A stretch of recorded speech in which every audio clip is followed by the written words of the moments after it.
Welcome to the Creators MBA podcast, your go-to resource for mastering the art and science of digital product entrepreneurship.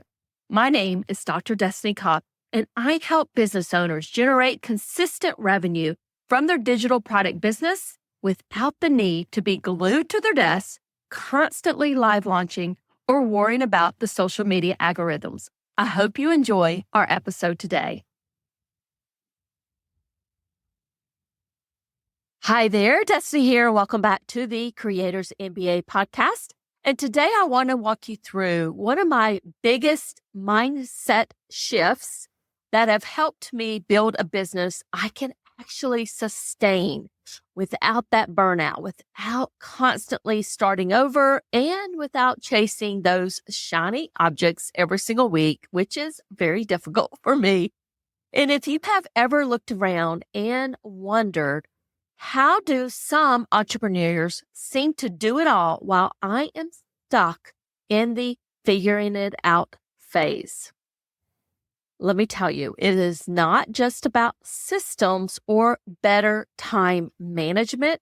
It really comes down to how you think about your time and what you expect in return. And I'm going to walk you through all of this today.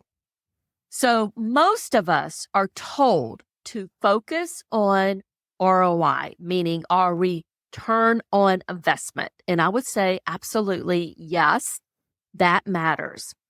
But here's the truth. No one tells you about the early stages of business. That ROI is terrible at first. You're spending time setting up funnels that may not be converting yet. You are publishing content that barely gets any views. You're sending those emails that may be going ignored, and that is completely normal. So I started asking a different question, not what will give me the biggest ROI, but what gives me the best return on time. So now when I look at a project or task that I need to work on, I kind of run it through three simple filters. Number one, does this actually move the business forward? Number two, do I really want to do it? Number three, am I good at it, or is it something that I am forcing? And this shift has saved me from wasting months on things that feel productive, but don't actually create momentum.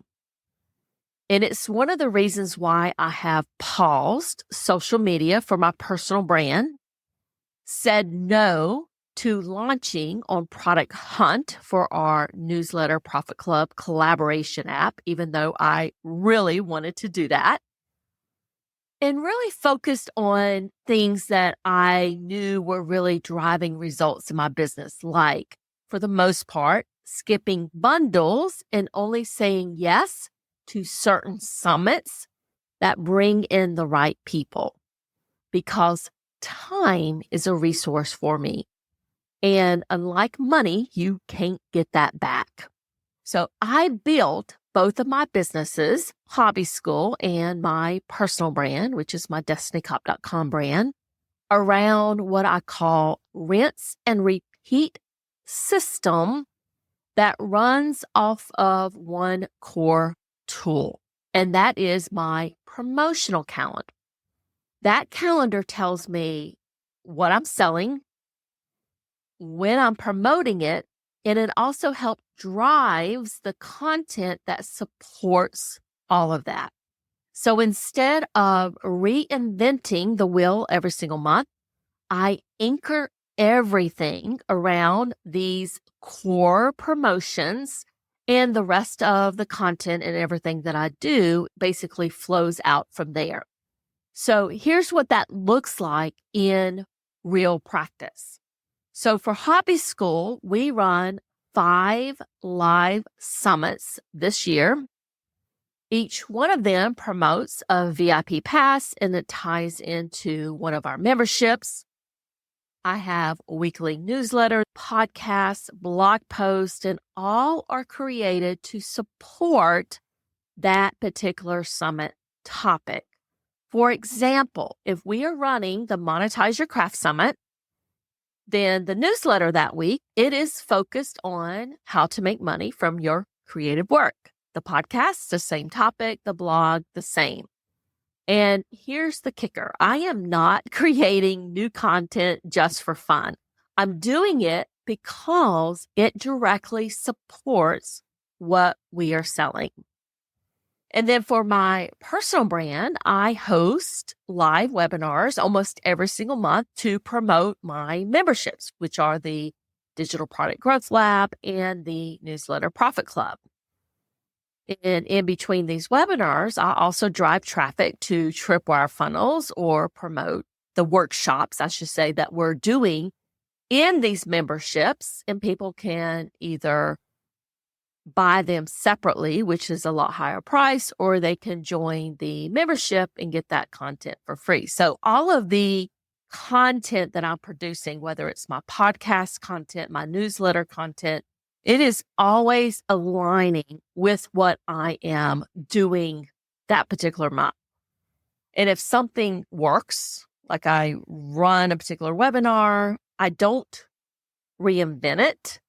I repeat it and I optimize it. So I really try to do those 1% tweaks every single month. And as I've gone through everything and looked at what I was doing this time last year to now, and looking at all the improvements I have made, they have really added up over time. So here's what I do. I do a weekly time audit, and really every Friday I sit down and I ask myself, what moved the needle this week? What drained my time but didn't deliver any results? And what is worth doubling down on? And then I break my time into 4 different buckets. One would be revenue generating activities. Then the next bucket would be admin type stuff. The third bucket would be learning and planning.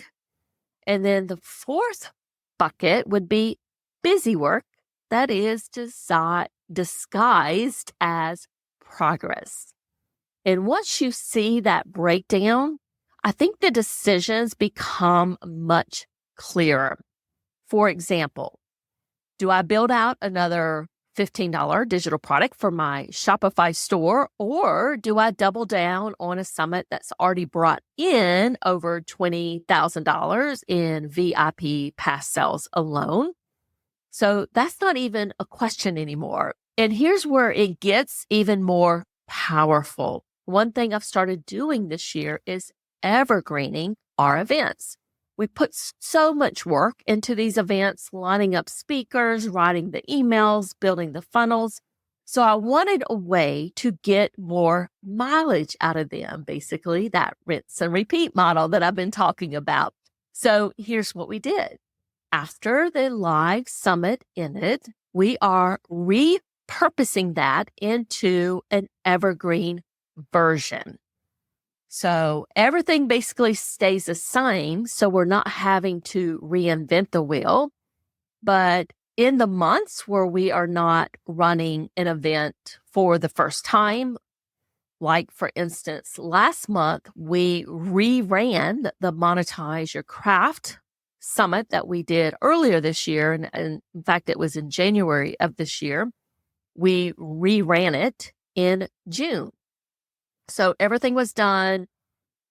We didn't have to do very much to set it up, and we ran it like a live event. I ran Facebook ads to the event.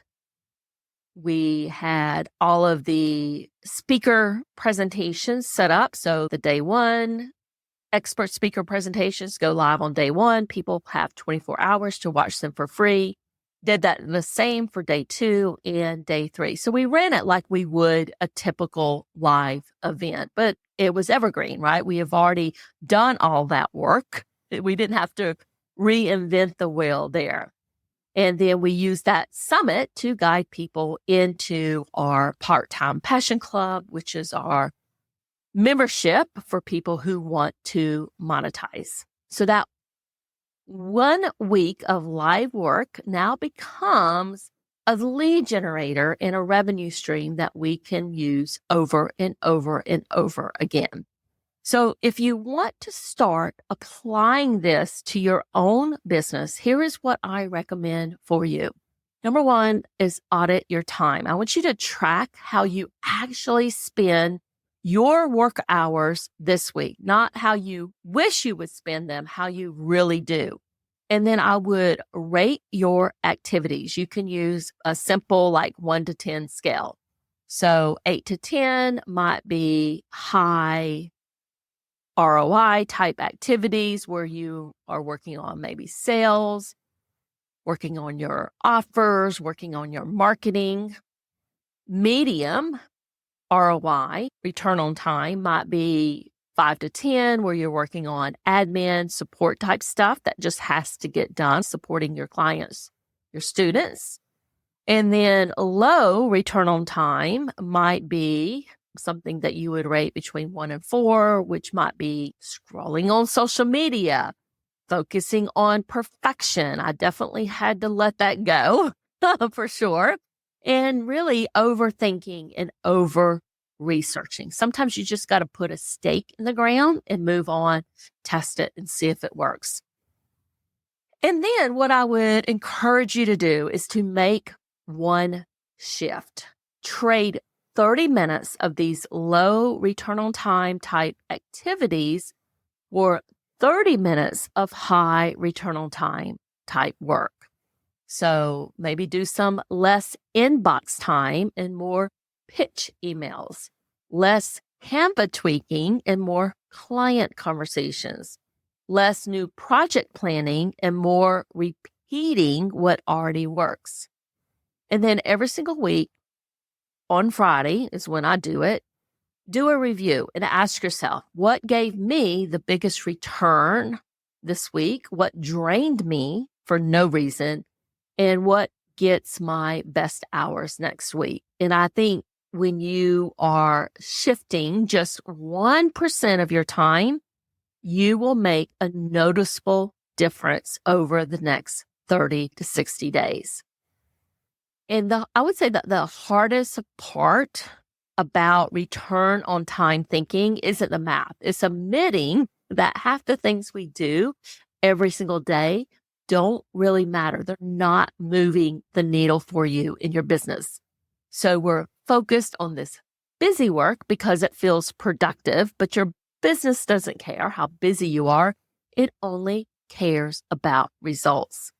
And the rinse and repeat system absolutely works because it protects my time from everything that doesn't move the needle. It also gives me space to rest. And that is so important, and it helps me stay profitable even when I am teaching, maybe full time, or traveling. I'm doing a lot of travel in July here. So if you want help building your own rinse and repeat model, come and join us inside of the Digital Product Growth Lab. I'd love to help you map out your calendar, your core offers, and exactly what content you need to support them, all without overwhelming you. Thank you so much for listening today. And I just want everybody to remember, you have the same 24 hours as everyone else, but how you spend them, that is what will set your business apart. Talk with you next week, and bye for now. Thanks for listening all the way to the end. I hope you enjoyed this episode today.